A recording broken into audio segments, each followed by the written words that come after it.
Welcome. Here's today's built-to-last marriage blueprint strategy. Good food to feed your marriage. Today's blueprint strategy is walk in the Spirit. In Acts 1, 2, and 3, Jesus promised his followers that they would receive power when the Holy Spirit came upon them. At Pentecost, the Holy Spirit filled the believers and transformed ordinary people into bold, faithful witnesses. Soon afterward, Peter and John ministered in the power of the Holy Spirit, and a man who had been unable to walk was healed. The same principle applies to marriage. A built-to-last marriage cannot be lived in the strength of the flesh alone. God never intended husbands and wives to love, forgive, serve, and persevere through their own strength. He gave us His Holy Spirit to empower us. The Holy Spirit gives us wisdom when we don't know what to do. He produces patience when our emotions are tested. He provides self-control when we're tempted to react.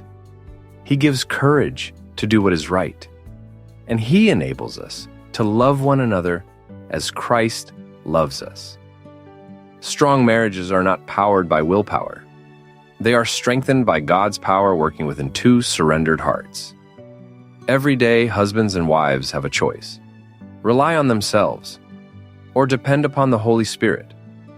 A built-to-last marriage grows stronger when husbands and wives choose to walk in the Spirit every day. Marriage reflection. Are you relying more on your own strength or on the power of the Holy Spirit to strengthen your marriage? Prayer. Father, thank you for giving us the gift of your Holy Spirit. Teach us to depend upon your strength instead of our own. Fill us with wisdom, patience, love, humility, and self-control. Help us walk in step with your Spirit, so that our marriage reflects the life and power of Jesus Christ. May our marriage bring glory to you every day. In Jesus' name, amen. Visit The Color of Marriage for today's daily Bible devotional for couples. Good food to feed your marriage.